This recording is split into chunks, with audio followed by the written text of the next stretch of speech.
Hey guys, it's Spacey Sims, and we are back with more Mystic Destinies. Like show, I've been getting in little sessions alone, but we haven't had a good long session since that first time. I've been focusing on defensive spells so that show can focus on pyrokinesis, which is offensive by nature. On my own, I've been practicing every night. At first, it was with my gear crystal, but I quickly learned to practice without it, and I can reliably summon my shield at any time I want now. I turn into Sho and Shinji's apartment building. I knock on Sho and Shinji's door. I'm excited to show him my, you know what I mean? Like, sometimes it gets really simplistic, and then other times it flows like you're actually reading a story, so it's, like, really weird, but most times I knock on Sho and Shinji's door. I am excited to show my, anyway, sorry. It's just every once in a while the oddity of the sentence structure just strikes me. Anyway, excited to show him my progress. Okay. At least that's what I'm telling myself to explain my unusual excitement and cheer. It's because you love him. Just marry him already. Shinji opens the door, but his usual smile isn't there. Hey, Inara. Looks like the old man needs me at Veritas. Someone called in sick again. So I can't be here to stop any fires that break out. I hate to say it, but maybe you should go home. I know that Shinji is just looking out for us. An image of Sho's bedroom sprinkled with flames is still vivid in my mind. But I really want to spend some time with Sho. To get better, of course. We made a promise we would. I'll be really careful, Shinji. I turn around and there's Sho walking out of his bedroom. I mean it. I've been studying really hard and practicing control. I'm starting to remember how it used to feel. Sho, I don't know. You worry too much. It'll be okay. Inara and I can handle it. Besides, I have my gear crystal if I really need a control boost. Fine. I can't really stop you guys anyway. Just take it slow and call me if you need me. Shinji leans over and grabs a bag that was next to the door before standing up. I'll be back tonight. Good luck. He moves past me to leave, closing the door behind him. I find I can't look at Sho without remembering last night. How cool he looked on stage, how everyone had surrounded him, complimenting his performance. How it felt when he held my hand. So, again, you were so good last night. I mean, the show was, and you're acting. Whoa, did I do auto? Oops. I mean, the show was, and you're acting. I couldn't stop thinking about it. The show, that is. I mean, it was seriously good. So, yeah, thanks for inviting me again. Oh, of course. I'm really glad you liked it so much, and I'm sorry about Rika yesterday. She can be kind of overprotective. I want to ask more, but there's a part of me that doesn't want to know more either. Thankfully, Sho doesn't elaborate and leads me to his room. Walking through the door, I immediately notice something different. Something I didn't even think about until now. Sho, your room, it's not burned anymore. Oh yeah, I just called up some fixers and they got everything back to normal in a few minutes. Fixers? Yeah, they're people who specialize in fixing up magical messes and making them disappear. So they managed to undo the burns within 2 minutes. Oh, I see. Sounds really useful. I quickly glance over the room, and true to his word, there isn't a single singe visible. But somehow it feels different than last time. Memories of last night and thoughts of being alone in the house dance in my mind, and I struggle to push them away. Alright. So I thought I'd continue to focus on defensive technique, and maybe you could try controlling a somewhat bigger fire this time. As I talk, I put my bag down on Sho's bed and my books on his desk, avoiding making eye contact. Sounds good, but there's something I want to show you first. Show me something? Something I want to show you, Inara. Sparkles the unicorn. I swear to God, if when we go back to play Tetsuya's Path, we could pick another name. I'm naming her Sparkles the goddamn unicorn. I'm sorry. The things it could be run through my mind unbidden. What if it's flowers or something? That's not what I was thinking, but good on you, girl. No, why would it be flowers? What is wrong with me lately? I stop and nervously begin to speak without turning around. Oh, what's that? I hear Sho laugh. I can't show you unless you turn around. Anxious, I turn to face Sho, and he's naked. No, I'm just kidding. He's doing the naked man. If you've watched How I Met Your Mother, you know what the naked man is. Anyway, that's better. Now, close your eyes. What? Why? My heart pounds loudly as I imagine him doing something embarrassing to me. Come on, just trust me. Seeing the look on Sho's face, I sigh and do as he asks. You love him, goddammit. You want a surprise, so shut up and close your eyes. I wait patiently until I feel something warm near my face. It's a puppy! I automatically open my eyes and see that there are 3 tiny fires in his outstretched hands. Whoa, Sho, have you been practicing? Yup, and that's not all. I can do more than this. Sho takes a step back from me and turns his palms inward. I gasp when the little balls of fire fall toward the ground, but then Sho spreads his hands wide and the fires begin to hover. They dance around in a circle between his open arms, and I stare at Sho. Sho, when did you... I've been practicing every night. I thought if I couldn't control a big fire, at least I could try to do something with a small one. It isn't much, but do you like it? Oh, that's so cute. Do you like my tiny little fire? Ew, it's such a good little teeny itty bitty fire. It's okay. Sorry.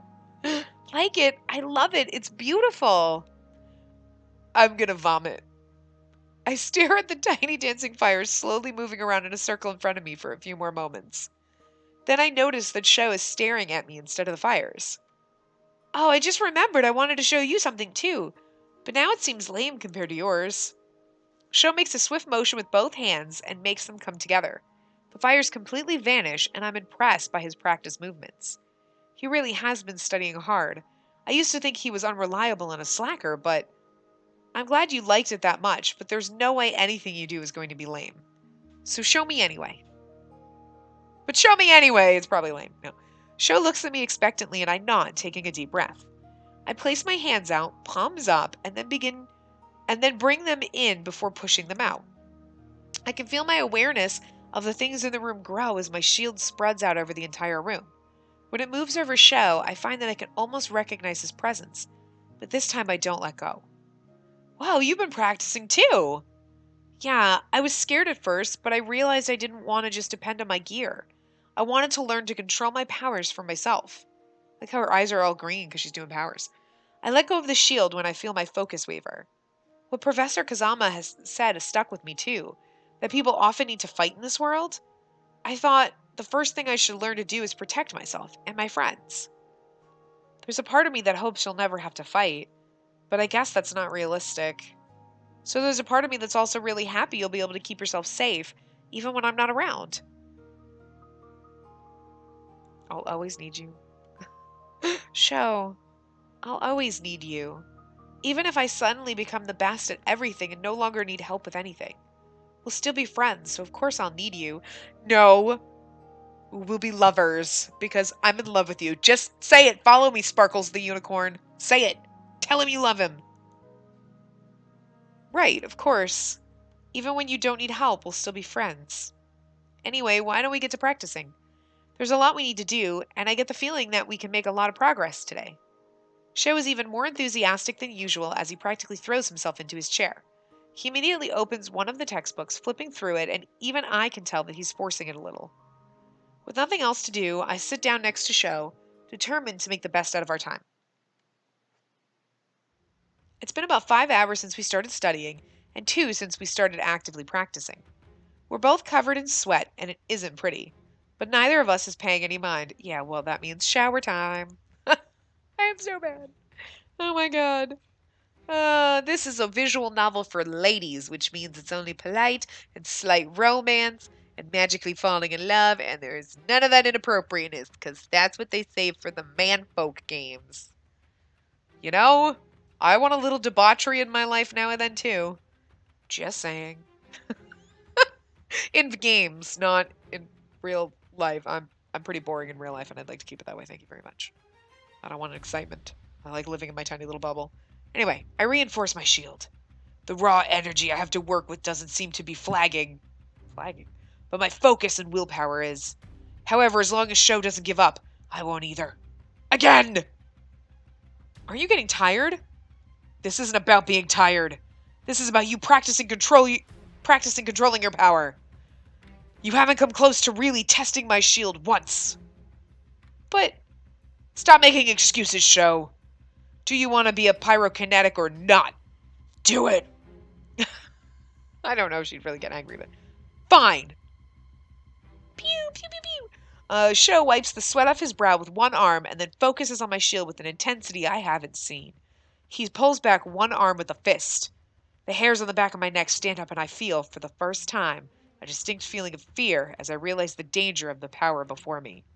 But I only get a moment to feel anything before Sho throws his arm forward in a punching motion. Right into my face. Now, he opens his palm so that a massive torrent of fire pours forth from it toward me.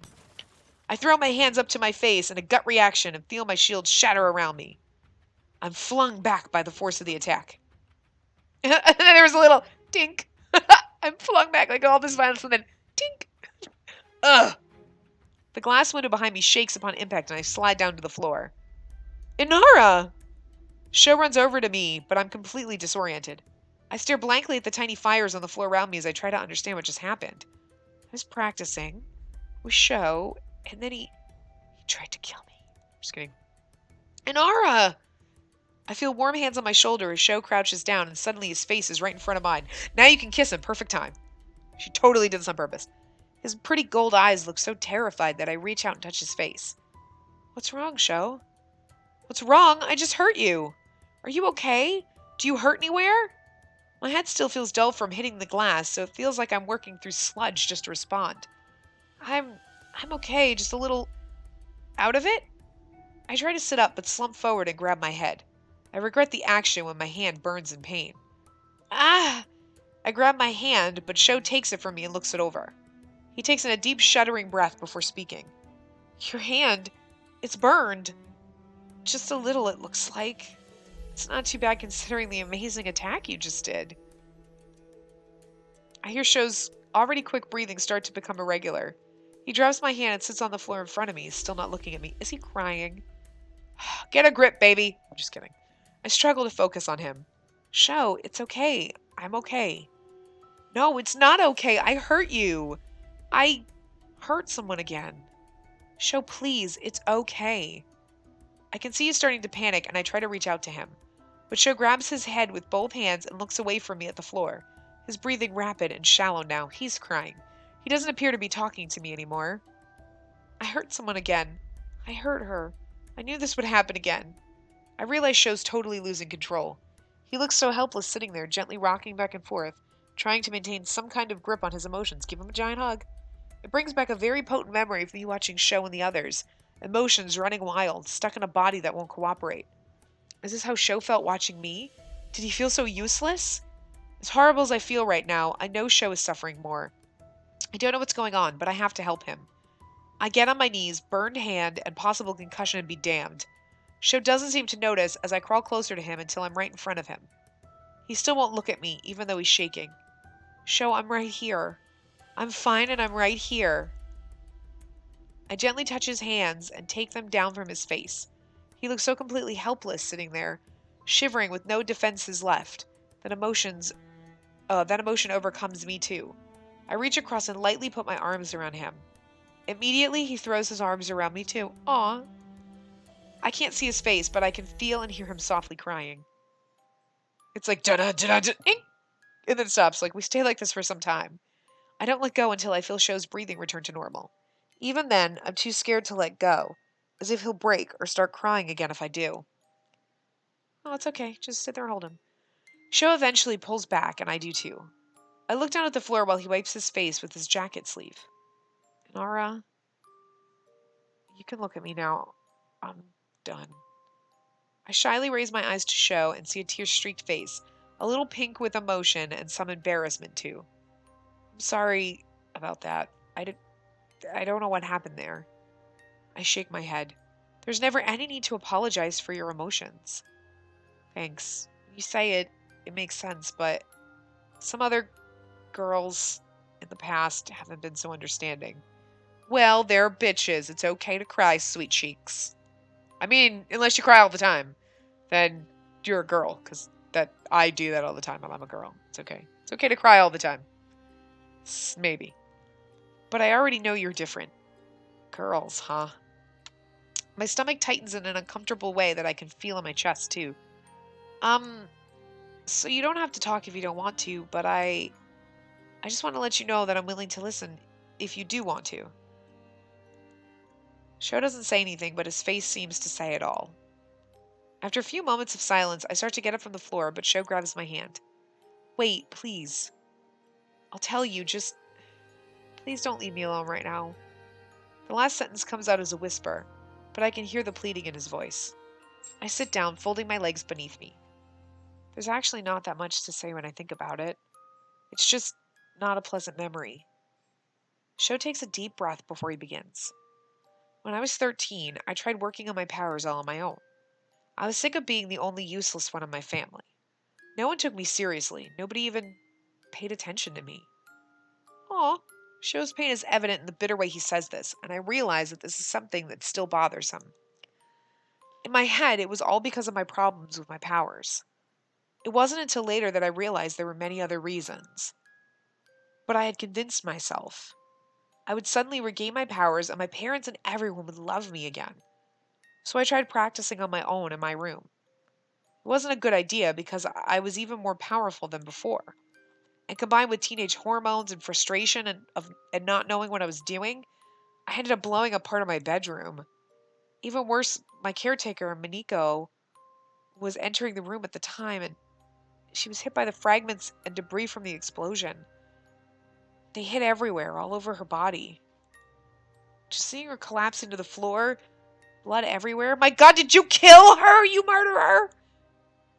Miniko is so dear to me, and still I hurt her. It could be Miniko? Miniko? I'm going to go with Miniko, I don't know. Sho reaches for my burned hand and holds it ever so gently. Just like you. Even while she was at the hospital, about to go into surgery, she just kept saying, "It's okay. I'll be fine, Sho." But the fact was that I hurt the only person who ever cared about me. Oh, you always hurt the people that care about you. You're a sadistic bastard. I'm just kidding. I'm kidding. This poor kid. And I've done it again. No matter what I do, no matter how hard I try, it just never comes out right. Sho holds my injured hand to his face and closes his eyes, but I see the tears fall. I take his hand and hold it to my own face. Please don't say that. You're a wonderful, bright person full of energy and kindness. And you're a talented actor and a great friend. I struggle to find the words to describe how I feel about Sho, to make him see himself as the amazing person I see. Well, she's crying too. But I'm not sure if words are enough right now. I wipe my tears away with my arm, and Sho looks up at me. I wish I could thank you for all you've done for me in such a short time. I just want to see you happy, Sho. I stare into Sho's eyes, trying to communicate my feelings as hard as I can. Oh, dear God. We're halfway through his path. Could you just fall in love already? How do I put the smile back on your face? Kiss him? He stares just as hard back into mine, and I wonder what he's trying to tell me. Kiss him? Sho? Don't move. Move away. Move closer. Almost out of nowhere, I get an overwhelming urge to lean in. Having him so close. My eyes drift to his lips. That's right. Kiss that motherfucker. His lips look so soft. If he rejects us, I'm going to cry. Our faces move closer to each other, and I start to close my eyes. But nothing happens. I open them and Sho's face still there in front of mine. Inara, thanks. God damn it. Oh, you're welcome. It's like my brain suddenly kicks in and understands precisely what it is that we've been doing and the strange position we're in. I practically throw down Sho's hand and scramble to get up. Sho easily stands up and offers me a hand. Though hesitant, I end up taking it when I realize I still feel dizzy. When I'm fully upright, we make eye contact for just a moment before I look away. Thanks, I'd better get going. Got an early class in the morning and some homework to do. I begin gathering my things in a hurry. You're hurt. I should walk you home. You probably shouldn't be alone either. No. I mean, seriously, I feel fine. I was probably just a little shaken up. If I have any difficulties, I'll make sure to call you. But you can't always get your way, Sho. I'll see you later. Bye. Before he has a chance to say anything else, I run out of the apartment. You should have just goddamn kissed her, damn it, dude. I mean, seriously. It's my first day working at the Veritas Coffee House. I'm completely nervous. Well, sort of. It's kind of hard to be nervous when my new boss, Galen, as he insists being called, is so completely relaxed and down to earth. And weird. Not only do I get a strange feeling about him, but he just acts strange. I stand next to him, sweeping up some coffee grinds, trying not to stare as he stacks the coffee mugs in a seemingly impossible way. He sings as he stacks the cups so precariously that I'm certain they'll fall. All the while, a customer, specifically a cute but very pale-hooded man, whispers to him. Galen occasionally stops singing to talk to the man. You know my rules regarding that little matter. I don't know what the man said, but it's the first time I've seen Galen look anything less than amused. I end up staring at them out of the corner of my eye while they talk. I don't know why I do his voice like that, I really don't. There's something about the man that seems dangerous, or maybe impish, and his steel gray eyes seem to hide many secrets behind them. Finally, the man glances my way and grins at me. Did I just see fangs? Inara, would you be a strawberry and make a black coffee for that customer near the window? Tatsuya can show you how.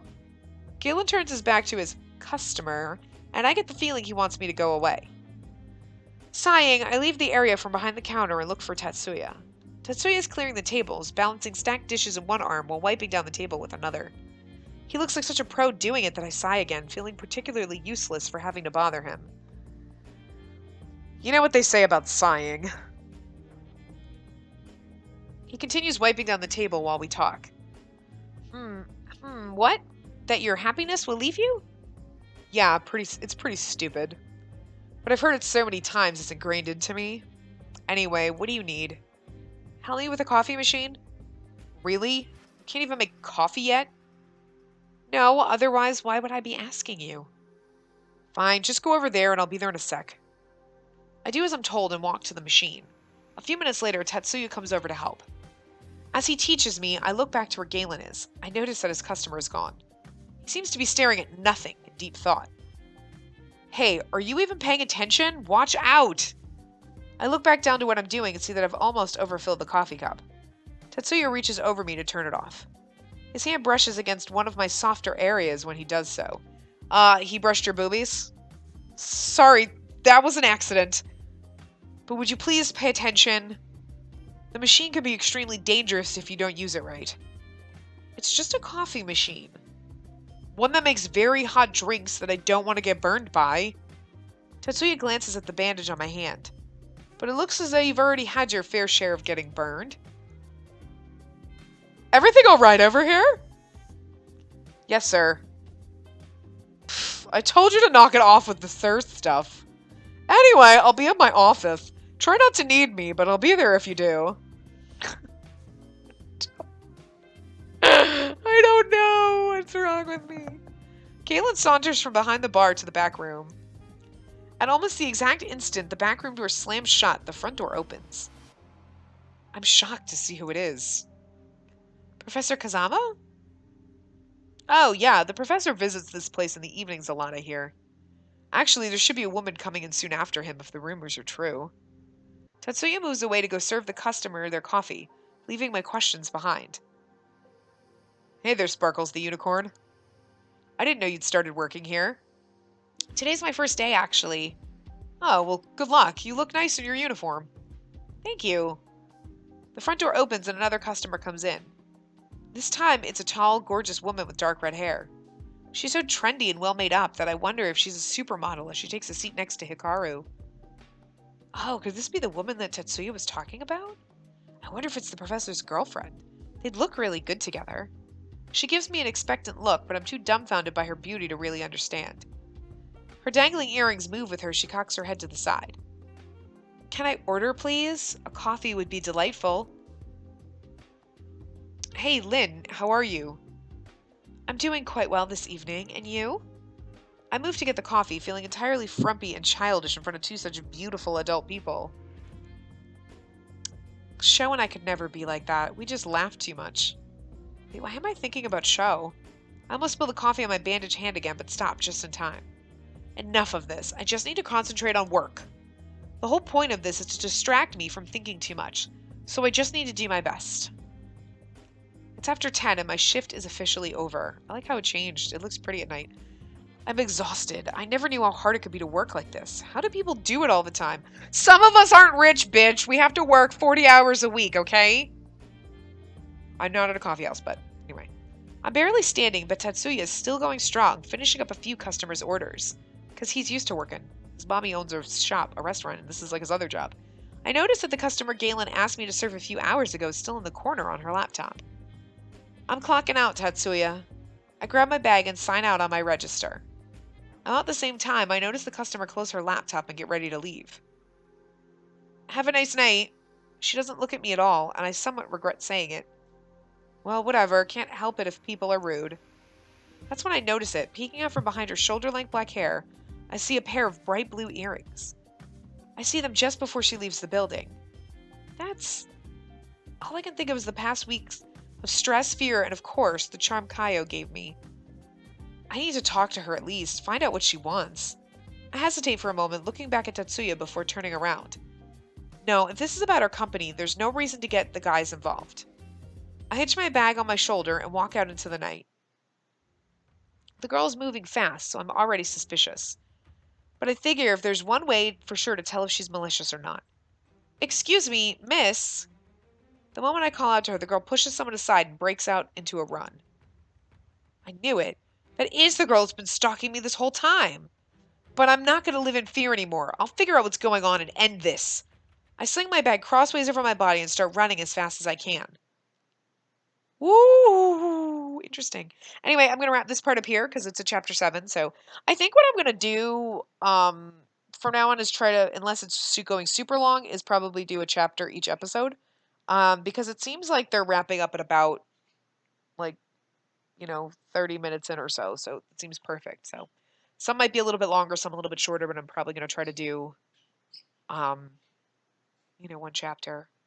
So unless they go super long. But anyway, so I will see you guys next time. Remember to give the video a big thumbs up and subscribe to see more.